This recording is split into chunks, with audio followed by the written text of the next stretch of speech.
कि सबसे पहली बात ये थी कि नोट्स क्यों जरूरी है हमारे लिए। बहुत सारे स्टूडेंट ऐसा मानते हैं कि नोट्स जरूरी नहीं है, कोई कोई कहता है कि नोट्स नहीं पढ़ने चाहिए, कोई कहता है नोट्स बनाने नहीं चाहिए। आखिर है क्या? हर व्यक्ति की एक अलग रणनीति होती है, हर व्यक्ति की पढ़ने का तरीका अलग होता है, और मैं क्या मान रहा हूं, आप क्या मान रहे हो, सब अलग अलग होते हैं। लेकिन मेरी दृष्टिकोण में एक मेरा जो अनुभव है उसके आधार पर मैं कह सकता हूं कि नोट्स अपने आप में सर्वोपरि है। नोट्स बनाने की जो आदत है बहुत ही अच्छी आदत होती है, और हर व्यक्ति को ये, हर विद्यार्थी को यह अपनाना चाहिए, नोट्स बनाने चाहिए। अब बात ये आती है कि नोट्स आखिर जरूरी क्यों है। तो नोट्स जरूरी क्यों है, उसके लिए सबसे पहला पॉइंट मैं कुछ 4 बातें बताऊंगा जिसके कारण नोट्स हमारे लिए जरूरी होते हैं। सबसे पहला बिंदु, दरअसल होता ये है कि वर्तमान में परीक्षाओं के पैटर्न चेंज हो गए हैं। प्रश्न पत्र काफी कठिन प्रकृति के आने लग गए हैं, और प्रश्न पत्रों में भी विविध प्रकार के प्रश्न आने लग गए। तो इसका परिणाम ये हुआ कि वर्तमान में एक ही पुस्तक से, आजकल एक ही पुस्तक किसी भी परीक्षा को सफिशिएंट नहीं होती। एक ही टॉपिक के लिए, या यूं कहिए एक भाग के लिए 2-4 किताबें देखनी पड़ती है, तब जाके वो टॉपिक अच्छे से तैयार होता है। तो दरअसल होता ये है कि जब अपन 2 या 4 किताबें देखते हैं एक पार्ट के लिए, जैसे हिस्ट्री है तो हिस्ट्री में भी 3-4 किताबें देखनी पड़ती है, भूगोल है तो भूगोल में 3-4 किताबें देखनी पड़ती है। जब इतनी सारी किताबें देखते हैं तो फिर होता ये है कि हम पढ़ तो लेते हैं उसको, लेकिन जब एग्जाम का टाइम आता है तब टाइम बहुत ही कम हो रहता है हमारे पास, और फिर हम उसको रिवीजन नहीं कर पाते। और रिवीजन नहीं कर पाएंगे तो निश्चित रूप से दिक्कत ये होगी कि जब तक रिकलेक्ट नहीं होगा, उन 3-4 किताबें जो हमने पढ़ी थी, उन किताबों को अगर अपन वापस नहीं पढ़ेंगे तो उसका परिणाम ये होगा कि एग्जाम हॉल में बहुत सारे कंफ्यूजन होंगे और बहुत सारी गलती होने की संभावना रहती है। तो नोट्स इसलिए जरूरी होते हैं कि जब हम एक से अधिक सामग्री पढ़ते हैं एक ही विषय वस्तु के लिए, तो उन चीजों को अगर संक्षिप्त में हम लिख लेते हैं तो बार बार वो किताबें वापस देखनी नहीं पड़ती, बल्कि वो नोट्स ही हम वापस देख लेते हैं और अच्छे से रिवीजन हो जाता है। मान लो 4 किताबों से एक नोट्स बनाया, एक कॉपी बनाई, तो वो कॉपी आपकी 4 किताबों के बराबर हो जाती है। फिर 4 किताबें देखनी नहीं पड़ती, उस कॉपी को देखने के बाद 4 किताबों वाला काम हो जाता है। तो पाठ्यक्रम आजकल क्या हो गया कि बहुत सारी किताबें देखनी पड़ती है, उसके लिए नोट्स जरूरी है। दूसरा क्या होता है कि जब जटिल टॉपिक होते हैं, बहुत कठिन टॉपिक होते हैं, उन टॉपिक को समझ में आसानी से नहीं आते हैं, तो हम क्या करते हैं कि जब जटिल टॉपिक होते हैं, जब उसको अपन हाथ से लिखते हैं, तो उसका परिणाम पता क्या होता है कि जब किसी टॉपिक को हाथ से लिखते हैं तो लिखने से पहले निश्चित रूप से 2 बार अपन ने कोर्स को पढ़ा होगा, फिर हमने उसको हाथ से लिखा, हाथ से लिखने के बाद में वापस उसका रिवीजन किया, तो जटिल से जटिल टॉपिक भी सुगम हो जाता है। तो कहने का मतलब ये हुआ कि जब कोई कठिन टॉपिक लेके हम बैठते हैं जो हमारे को बहुत ही जटिल लगते हैं, जो हमारे से तैयार नहीं होते हैं, ऐसे टॉपिक को जब अपन हाथ से लिखते हैं तो निश्चित रूप से वो सिंपल हो जाता है। देखना, आप एक प्रयोग करके देखना, कोई पैराग्राफ पढ़ना, पैराग्राफ पढ़ के छोड़ देना और उसी पैराग्राफ को वापस आप लिखना, आप देखना जो पढ़ के छोड़ा था उस समय आपको कुछ समझ में नहीं आया, लेकिन जब आपने उस पैराग्राफ को लिखा तब आपको लगा कि यार ये चीज तो नहीं लिख आई है यहाँ पर एकदम से। तो जटिल से जटिल टॉपिक को आसान करने के लिए नोट्स जरूरी होता है। तीसरा क्या होता है, एग्जाम टाइम में रिवीजन के लिए नोट्स बहुत जरूरी होते हैं। कुछ बच्चे क्या करते हैं, मैं खुद की बात कर रहा हूं, मैं भी शॉर्ट नोट्स ऐसे बनाता रहता था। तो होता है क्या, जब एग्जाम टाइम आता है तो कुछ बच्चे जिन्होंने नोट्स बनाए वो कॉपियों को 10-10 बार पढ़ लेते हैं। जब कॉपी 10-10 बार पढ़ ली जाती है तो सिलेबस इतना बढ़िया तैयार होता है कि उसके परीक्षा में गलती होने के चांसेस खत्म से हो जाते हैं। लेकिन अगर किताबें ही पढ़ रखी है तो एग्जाम टाइम में रिवीजन बिल्कुल नहीं हो पाएगा। तो रिवीजन के बिना सफलता संभव ही नहीं हो पाती। तो अच्छे रिवीजन के लिए नोट्स बहुत ज्यादा जरूरी होते हैं।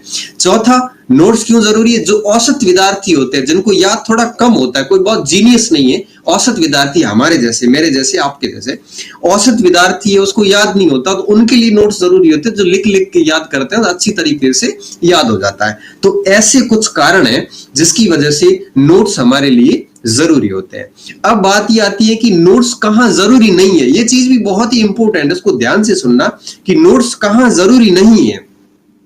सबसे पहली चीज, जब कोई किताब, आप कोई गाइड पढ़ रहे हो या कोई गुटका लाके पढ़ रहे हो, गुटके आते हैं ना छोटे छोटे मार्केट में, कोई फर्स्ट रैंक के आते हैं, कोई पता नहीं मंगल के, पता छोटे छोटे बहुत सारे गुटके आते हैं, मंगल के गाइड और गुटके जितने भी आते हैं, कोई लेखक की किताब नहीं, गाइड और गुटके जो आते हैं, इनके कभी नोट्स नहीं बनाने चाहिए। क्यों? क्योंकि ये वैसी नोट्स फॉर्मेट में लिखी हुई होती है। पहली चीज इस चीज का ध्यान रखना कि कभी कोई भी गाइड या गुटका लाओ तो उसकी कभी भी नोट्स मत बनाओ। क्यों?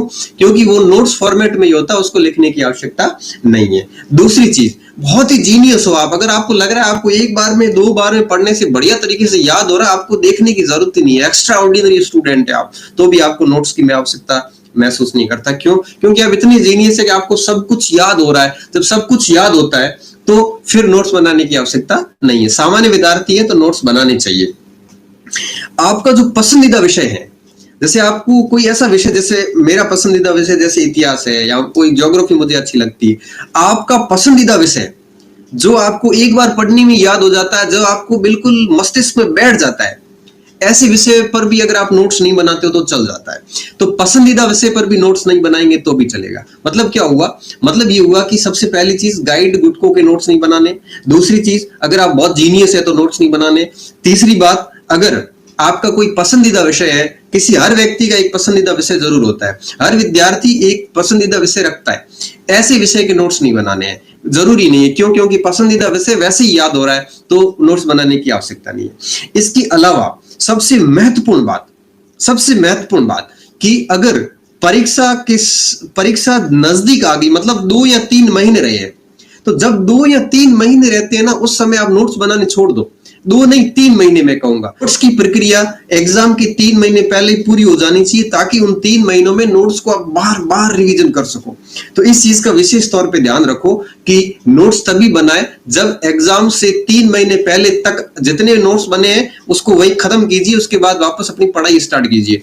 नोट्स कब बनते हैं? जब अपन एडवांस तैयारी करते हैं, स्टार्टिंग में लगे रहते हैं, लंबी तैयारी करते हैं, 1 साल, 6 महीने, 8 महीने, 10 महीने तैयारी करते हैं, तब जाके नोट्स बनाए जाते हैं। और उसके बाद जैसी एग्जाम आने सर पे आ जाता, लगता है कि अब 3 महीने रहे हैं एग्जाम को, राइट 3 महीने रहे हैं, या मैक्सिमम 3 महीने या 2 महीने, 2 या 3 महीने जैसे रहे हैं, उस समय आप नोट्स बनाने छोड़ दो और उस समय आप अपने नोट्स को रिवीजन करो। और जिन टॉपिक्स के नोट्स नहीं बने उनकी किताब पढ़ो, लेकिन ध्यान इस बात का रखना कि नोट्स बनाना उस समय छोड़ देना चाहिए जब एग्जाम को 2 या 3 महीने शेष रहे होते हैं। ये सबसे जरूरी बात होती है। तो नोट्स लंबी तैयारी के लिए होते हैं। कई बच्चे मैंने देखे एग्जाम के 10 दिन पहले तक नोट्स बना रहे होते हैं, कभी ऐसी गलती मत करना। तो मैंने आपको बताया कि नोट्स कहाँ जरूरी नहीं है, मैंने 6 बिंदु बताए, बहुत ही महत्वपूर्ण बिंदु। पहली चीज, अगर आप गाइड गुटके पढ़ रहे हो तो नोट्स नहीं बनाने। दूसरी चीज, अगर आप बहुत जीनियस और ब्रिलियंट हो, बुद्धि लब्धि बहुत ज्यादा, एक बार में याद हो जाता है, 2 बार में याद हो जाता है, तो नोट्स नहीं बनाना है। अगर आपका पसंदीदा सब्जेक्ट है, बनाने चाहते हो तो बना सकते हो, लेकिन नहीं भी बनाओगे तो भी पसंदीदा विषय में चल जाता है। और तीसरी बात, एग्जाम से 2 या 3 महीने पहले नोट्स बनाना छोड़ देना चाहिए। और नेक्स्ट बात कि नोट्स जो है वो लंबी तैयारी के लिए होते हैं। नोट्स ऐसा नहीं है कि 2 महीने 3 महीने बाकी रहे और आप नोट्स बनाने शुरू करो, ऐसी गलती हमारे को कभी नहीं करनी है। तो ये थे नोट्स कहाँ जरूरी नहीं है। जैसे मैथमेटिक्स जैसे सब्जेक्ट है, वहां पर भी नोट्स बनते नहीं है, क्योंकि जहां अभ्यास की ज्यादा से ज्यादा आवश्यकता होती है वहां नोट्स बनाने की आवश्यकता नहीं है। इसके अलावा ये पहली बात हमने कर ली कि नोट्स क्यों जरूरी है, दूसरी बात हमने कर ली कि नोट्स कहाँ जरूरी नहीं है, और आज के इस पूरे लाइव का सबसे महत्वपूर्ण भाग कि नोट्स की विशेषता है, क्या क्या है और नोट्स कैसे बनाने चाहिए, नोट्स कैसे बनाए तो सबसे इफेक्टिव नोट्स होते हैं। इन बातों को बहुत ही ध्यान से सुनना, ये चीजें आपके लिए लाभदायक सिद्ध होगी। अब बात करता हूं कि नोट्स की विशेषता क्या होनी चाहिए, नोट्स कैसे बनाने चाहिए। तीसरे प्रश्न का जवाब दे रहा हूं।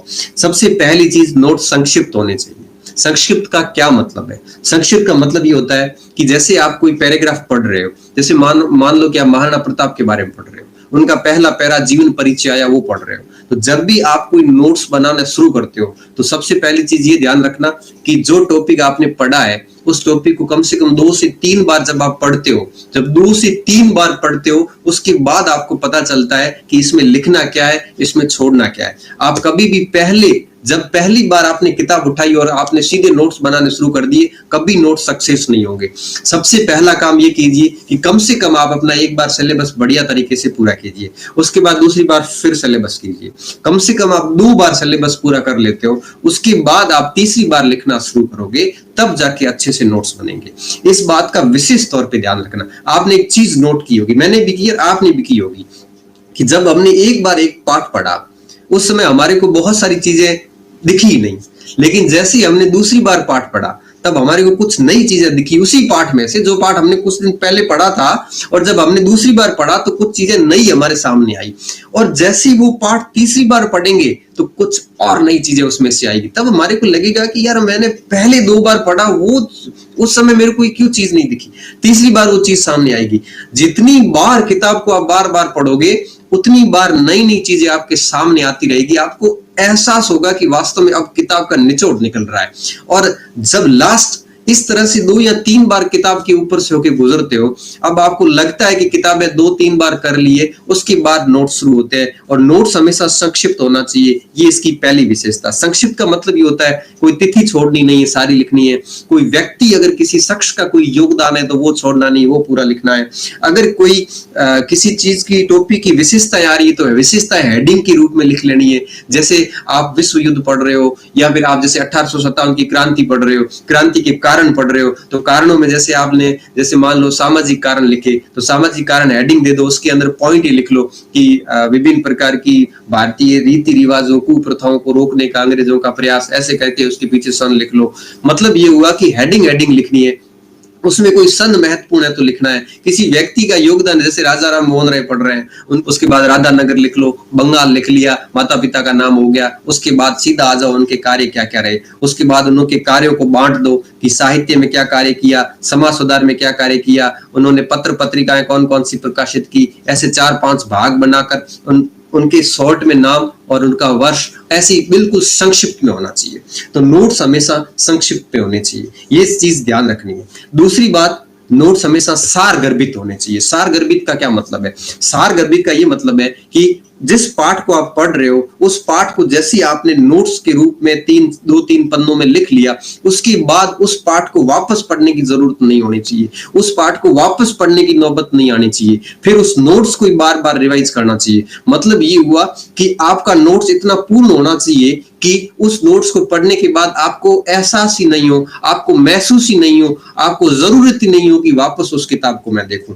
तो कम से कम उसका कोई भी डाटा, कोई भी फैक्ट, कोई भी विशेषता, कोई भी हेडिंग छोड़नी नहीं है, वो नोट्स के रूप में आपको लिख लेनी है, ताकि जब भी बार बार आप नोट्स का रिवीजन करोगे तो आपको किताब वापस पढ़ने की जरूरत नहीं रहेगी। कुछ बच्चे ये भी पूछते हैं, सर कि नोट्स बनाने के बाद किताब वापस देखें क्या? फिर किताब क्यों देखनी है? नोट्स बनाए किस लिए? नोट्स हमने इसलिए बनाए हैं कि हमें किताब वापस हम बार बार न देख सके। तो सार गर्भित का मतलब ये होता है कि हर पक्ष को ऐसे कवर करना कि हमें बार बार किताब देखनी ना पड़े, फिर नोट्स ही देखना सिर्फ। इसलिए नोट्स हमेशा सार गर्भित होना चाहिए और पूरे चैप्टर का हर आयाम कवर करते हुए होना चाहिए। कोई तिथि उसमें छोड़नी नहीं है, कोई उसमें व्यक्ति का नाम छोड़ना नहीं है, विशेषताएं छोड़नी नहीं है, वो सारी चीजें लिख लेनी, बाकी सारी चीजें छोड़ दो। उसके बाद तीसरी विशेषता मैं बता रहा हूं नोट्स में आपको जरूर यूज करना उसमें, वो ये है कि चार्ट जहां बन सकता है चार्ट बनाइए। जैसे मैं बता रहा हूं, जैसे आप सिंधु घाटी सभ्यता पढ़ रहे हैं, अब सिंधु घाटी सभ्यता में कोई चार्ट बनाना, जैसे आपको कालीबंगा में कौन कौन सी वस्तुएं मिली, कालीबंगा लिख लिया और वस्तुओं के सारों के नाम लिख लिए, ये चार्ट बन गया। ऐसा चार्ट बना सकते हो। मैपिंग करिए, जैसे महाजनपद पढ़ रहे हैं आप, 16 महाजनपद है, भारत का नक्शा चिपका दीजिए और उसमें 16 महाजनपद भर दीजिए, उसके कोष्टक में उसकी राजधानी लिख लीजिए और साइडों में छोटी छोटी और जानकारी लिख लीजिए कि कौन से राजा का शासक का यहाँ पर शासन था। तो देखो आप एक के पेज में आप पूरा महाजनपद तैयार कर सकते हो। इसकी जानकारी कहां से मिली, ऐसे कर सकते हो। इसके अलावा आप देखो चार्ट, मैपिंग, मॉडल, तालिका, ये मॉडल आप बना सकते हो, उसके अंदर तालिका डाल सकते हो। जैसे कोई तुलनात्मक अध्ययन करना हो, जैसे आप सिंधु घाटी और वैदिक सभ्यता की तुलना कर रहे हो, तो दोनों के अंदर बीच में एक तुलनात्मक एक तालिका बना दो, टेबल बना दो, जिसमें आप इस तरह से तुलना वाली सारणी डाल दो पूरी। इससे क्या होता है कि कम से कम पेजेस में कम से कम शब्द का उपयोग करते हुए अपन पूरी की पूरी बात उसमें शामिल कर सकते हैं। तो तीसरी विशेषता नोट्स की ये होती है कि अधिकतम उसमें चार्ट है या मैपिंग है, मॉडल है, टेबल्स है, ये ज्यादा से ज्यादा डालिए। इससे क्रिएटिविटी तो आती सृजनशीलता होता आती है, साथ में इसमें निश्चित रूप से ज्ञान भी बढ़ता है और हमें बहुत कुछ सीखने को मिलता है। ये जितने भी ऑनलाइन एजुकेशन वगैरह सारी चीजें ठीक है अपने स्तर पर, लेकिन जो व्यक्ति अपनी कलम चलाकर काम करता है, जो व्यक्ति इस तरह से पढ़ता जाएगा, चार्ट बनाएगा वगैरह, बिल्कुल बढ़िया तरीके से आगे बढ़ेगा, वो व्यक्ति जिंदगी में कभी असफल नहीं हो सकता। चौथी विशेषता जो नोट्स की होती है, बहुत ही महत्वपूर्ण विशेषता होती है, इस बात को ध्यान रखना, नोट्स बनाते वक्त हमेशा इस बात को ध्यान रखना कि अपनी भाषा में होने चाहिए। बहुत सारे विद्यार्थी क्या करते हैं कि नोट्स के दौरान भी किताब की हूबहू भाषा लिख देते हैं, ऐसा कभी मत करो। नोट्स बनाओ उस समय हमेशा किताब को पढ़िए, पढ़ के अपनी भाषा में उसको लिखिए शॉर्ट में, क्योंकि जब आप अपनी भाषा लिख रहे होंगे तब आपको महसूस होगा कि इसका निचोड़ क्या। जब तक निचोड़ नहीं निकलेगा तब तक आप अपनी भाषा में आ ही नहीं पाओगे। इसलिए हमेशा ध्यान रखना कि किताब के केवल तथ्यों का उपयोग करना है, बाकी भाषा आपको अपनी स्वयं की देनी है, तभी नोट्स प्रभावी होंगे। इसलिए हमेशा ध्यान रखना कि नोट्स में भाषा स्वयं की होनी चाहिए, तभी आसान भाषा में आप बराबर रिवीजन कर पाओगे। नोट्स में किताब की भाषा नहीं होनी चाहिए। किताब की कोई चीज शामिल करनी है तो सिर्फ तथ्य शामिल करने, सन शामिल करना, व्यक्ति शामिल करना, विशेषता लेनी है, लेकिन उसको आप अपनी भाषा दोगे तभी जाके नोट्स सरल और सुगम भाषा में बनेंगे, तभी नोट्स इफेक्टिव होते हैं। इसके अलावा पांचवी विशेषता जो होती है नोट्स की, वो होती है आप जब भी नोट्स बनाते हो बिल्कुल खुले शब्द लिखिए पूरे, और पीछे गैप भी रखिए, खाली 1-2 पेज भी रखो हर टॉपिक के पीछे, ताकि आप बाद में कोई भी सामग्री पढ़ते और आपको कोई नया टॉपिक मिल जाता है, कुछ नया पॉइंट मिल जाता है, कोई नई बात मिल जाती है, तो आराम से उसको ऐड कर सको। ऐसे ठूस ठूस के कॉपी को भरना नहीं है, उसको आप खुले खुले शब्दों में लिखिए और पीछे खाली पेज भी रखो ताकि आप उसको आराम से ऐड कर सकते हो।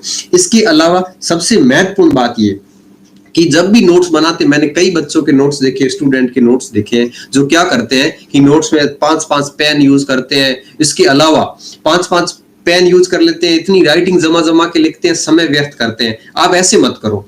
आप बेहतर ये होता है कि आप अपने लिए नोट्स बना रहे हो, दुनिया के लिए मत बनाओ।